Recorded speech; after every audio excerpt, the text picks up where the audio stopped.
Le débat de ce Smart Impact, on parle d'alimentation avec Sandrine Duquesroy de Le Salle. Bonjour, bienvenue. Vous êtes la vice-présidente du groupement d'intérêt économique La Boîte Boisson. À vos côtés, Paul-Olivier Claude-Pierre, bonjour. Et bienvenue, co-dirigeant de la maison Martin Pourret. La Boîte Boisson, c'est donc un GIE qui représente, c'est quoi, combien d'entreprises ? Alors, en France, on a 3 fabricants de canettes qui sont représentés sur tout le territoire. On a des usines, enfin 3 usines, une usine dans le nord, une usine dans l'est, à côté de Nancy, une usine dans le sud de la France, à côté de La Ciotat. Et ça représente en tout 4000 emplois directs, je dirais, toute la chaîne, non pas seulement nos usines, mais également les remplisseurs et les fabricants de matériaux. Donc une chaîne de valeur importante sur le marché français. C'est un gros secteur, ça pèse combien en chiffre d'affaires ? En chiffre d'affaires, alors si on prend que la canette, ça va être la somme de ces chiffres d'affaires des Français, donc de ces entreprises françaises, donc à peu près, je dirais, dans les 300 millions d'euros. D'accord. Donc il faut compter après l'ensemble de la chaîne de valeur. Effectivement. Paul-Olivier Claude-Pierre, quand on parle de la maison Martin Pourret, on entre dans l'histoire, il faut commencer par ça. Depuis quand vous fabriquez des condiments ?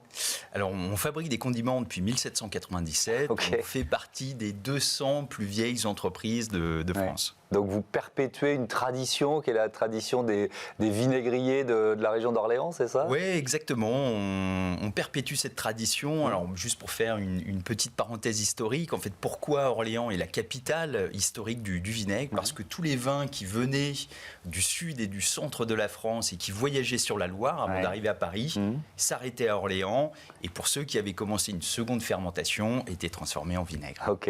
Et donc, vous avez choisi un label qui est le label PME+. Alors d'abord, pourquoi ce choix ? Et puis, qu'est-ce que ça représente pour obtenir le label PME+? Alors pourquoi ce choix ? Parce que même si dans l'ADN de la maison, on a toujours été très RSE, il est important de le dire à la fois à l'extérieur et puis également aux équipes. Et puis le label PME+, c'est justement une façon d'officialiser les choses. Donc ce qui nous permet de pouvoir capitaliser sur toutes les choses responsables qu'on peut faire chez Martin Pourret, que ce soit vis-à-vis de nos clients, mais aussi en interne, parce que c'est un formidable moyen de motiver les équipes et de donner encore plus de sens à leur action de tous les jours. Et on en rentrera évidemment dans le détail de ces engagements et de ces actions en matière de RSE. Sandrine Duquesroy de Le Salle, le bilan carbone, on va rentrer un peu dans le détail, parce que là on est vraiment sur alimentation et environnement. Le bilan carbone d'une canette métal par rapport aux autres contenants, une bouteille en verre ou autre, c'est quoi ? Alors il y a plusieurs acteurs sur le marché qui ont fait des analyses de cycle de vie, et notamment sur la partie carbone. Nous, donc le GIE, la Boîte Boisson, fait partie d'un groupement plus important en Europe qui s'appelle Metal Packaging Europe. Et Metal Packaging Europe réalise des ACV, des analyses de cycle de vie, tous les 2 à 3 ans. Donc on remet à jour nos datas tous les 2-3 ans, en prenant en compte tous les éléments qu'on a pu réaliser en termes d'allègement, par exemple, de nos emballages, de travail dans nos usines pour abaisser nos utilisations d'énergie, d'électricité, etc. Oui, ça permet d'avoir des étapes et de voir le progrès. Le progrès. Donc tout ça nous a permis de dire aujourd'hui, notre empreinte carbone a vraiment baissé.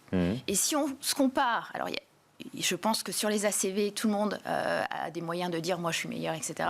Mais si on compare par rapport à d'autres emballages, par rapport au verre, le verre one way, en usage unique, on va dire, a une empreinte carbone qui est 2 fois supérieure à celle d'une Après, il y a la question de la recyclabilité, évidemment. Oui, si on prend en compte aujourd'hui le recyclage même du verre. Si on prend un verre qui va être jeté, recyclé, il a une empreinte carbone supérieure. Parce que le verre, le recyclage du verre est très coûteux en énergie. La force de l'aluminium, c'est que quand on recycle de l'aluminium, on utilise beaucoup moins d'énergie que si on doit générer de l'aluminium primaire. Donc voilà, ça c'est par rapport au verre. Donc je dirais une bien meilleure empreinte. Par rapport au plastique aujourd'hui, au niveau de contenu recyclé qu'on a nous dans nos canettes, on pourra en reparler, on est dans des équivalences par rapport au plastique. Et notre objectif c'est de faire mieux. Faire beaucoup mieux en utilisant encore plus de matières recyclées. Et avec un système de consignes que vous voulez mettre en place, on va en reparler dans un court instant. Je redonne la parole à Paul-Olivier Claude-Pierre pour détailler un peu ces engagements RSE. Par exemple, le choix d'une agriculture locale et durable, ça veut dire quoi ? Parce que c'est une phrase que j'entends souvent sur ce plateau. Ça veut dire quoi concrètement dans un métier comme le vôtre ? Très concrètement, ça veut dire privilégier des agriculteurs qui sont proches de nos ateliers. On peut prendre l'exemple assez emblématique de la moutarde, puisqu'on en a beaucoup parlé l'année dernière. Quand tout le monde était en pénurie de moutarde, parce que 90% des graines de moutarde proviennent du Canada, chez Martin Pourret, on avait de la graine de moutarde. C'est pas en pénurie. On la cultive à 50 km de chez nous, avec 2 objectifs. J'irais même jusqu'à 3 objectifs. Le premier, c'est de maîtriser totalement la qualité des ingrédients qu'on utilise. La seconde, c'est effectivement réduire l'impact carbone, puisque ça n'a pas le même impact que d'aller le chercher à l'autre bout du monde. Quelques milliers de kilomètres en moins, ça c'est sûr. Et puis le troisième, c'est clairement la souveraineté alimentaire française. Alors à notre tout petit niveau, mais c'est vrai que on se rend compte que sur un produit, aussi emblématique de notre gastronomie, on se trouve en rupture parce qu'il provient de l'autre bout du monde. Et voilà, c'est un constat désastreux. Ouais, c'est la même chose pour les vins qui servent à la fabrication du vinaigre, ils viennent de pas trop loin? Alors, ils viennent de toute la France, parce que c'est l'histoire de notre maison, donc on perpétue cette tradition, mais effectivement, 90% de nos produits sont certifiés Origine France Garantie, pour assurer nos consommateurs que tout se fait dans le respect de la tradition. Ouais. La consigne alors, parce que la consigne, juste avant que l'interview ne démarre, on disait on réinvente ce que nos aïeux utilisaient. La consigne pour les canettes, qu'est-ce que ça va apporter de plus? Parce que moi, je fais le tri de mes déchets et mes canettes, je les mets dans la poubelle jaune. Donc, qu'est-ce que ça va apporter de plus? Alors, très bien de mettre vos canettes dans la poubelle jaune. Malheureusement, c'est pas tous les Français ne le font pas. Aujourd'hui, on a un vrai problème de collecte de nos emballages. On estime à peu près, parce qu'on n'a pas des chiffres robustes non plus, c'est une question qu'on pose à Citeo aussi régulièrement, d'avoir des chiffres robustes. On a des chiffres sur l'aluminium, sur tout l'aluminium, et vous savez que vous utilisez d'autres emballages en aluminium, pas que des canettes. Bien sûr. Et donc aujourd'hui, on estime notre taux de recyclage à peu près 60%, entre 50 et 60%. C'est vraiment trop peu. L'aluminium, il faut absolument qu'on l'utilise et qu'on le réutilise de manière permanente. Voilà. Donc nous, notre objectif aujourd'hui, c'est d'augmenter la collecte par tous les moyens. La consigne en est un. Si demain, il y a décision par le gouvernement de mettre en œuvre une consigne en France, on veut évidemment y être. Parce qu'on veut participer à cette collecte, ce nouveau type de collecte. Mais alors ça pose pas mal de questions. Ça veut dire que je rapporte mes canettes, je vais récupérer quoi, quelques centimes d'euros sur chaque canette? Comment ça va marcher? Alors, la consigne, en règle générale, c'est en effet un petit montant qu'on va payer au moment de l'achat de la alors ça coûte plus cher, ça coûte un peu plus cher à l'achat. Ça coûte un petit peu plus cher. Ce qui n'est pas neutre en période d'inflation et de tension sur le pouvoir d'achat. C'est pas neutre, mais je pense qu'il faut que les consommateurs, il va y avoir un gros effort d'explication à faire auprès de nous tous, en tant que consommateurs citoyens, de dire pourquoi est-ce qu'on met en œuvre une consigne? Parce que les emballages, et notamment la canette en aluminium, ça a une valeur, et donc on veut absolument la récupérer en fin de vie, pour ensuite la remettre dans le circuit de recyclage et revenir avec une canette quelques semaines plus tard. Donc l'objectif, ça va être en effet de payer un petit montant de 10-15 centimes au moment de l'achat, et on récupérera ce montant au moment où on retourne l'emballage. Alors c'est à la fois dans des systèmes de déconsignation automatique, donc ce qu'on appelle des machines, reverse landing machines, ou bien dans des déconsignations manuelles où on viendra à un comptoir récupérer. Alors j'ai bien compris qu'il fallait d'abord un accord réglementaire. Alors, vous ne l'avez pas encore tout à fait, c'est ça. Donc il y a une attente côté gouvernement. Ensuite, est-ce que la filière existe? Est-ce que c'est facile à mettre en place? On est à quelle échéance? Voilà, c'est ça ma question. Alors, en fait. La filière, non, elle n'existe pas. Les machines n'existent pas. D'accord. Il va falloir les mettre en place sur tout le territoire. Ça, c'est nos clients qui sont eux-mêmes.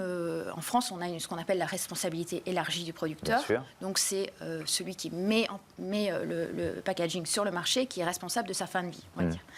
Et donc, il va falloir que l'ensemble des acteurs du marché, nous, on est là pour influencer, pour apporter du support, s'organisent pour mettre en place cette infrastructure sur le territoire français.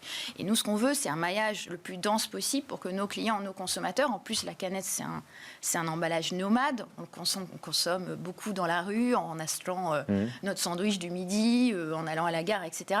Donc on veut qu'il y ait des points de déconsignation partout, faciles, et que nos clients puissent se rendre compte vraiment que ce geste est facile à faire, etc. Donc ça prendra quelques années. Ça prendra, alors la plupart des pays qui ont mis en œuvre une consigne, on en a eu très récemment, des plus petits pays que la France, comme la Lituanie, par exemple, la Slovaquie très récemment, avec de très bons taux de retour à présent, on met à peu près 2 ans entre la décision. Donc nous, en France, si on décidait là, si le gouvernement décide en juin-juillet, c'est ce qui est censé se passer, on peut estimer qu'au 1er janvier 2026, on pourra avoir la consigne en France. Allez, un dernier mot de la maison Martin Pourret.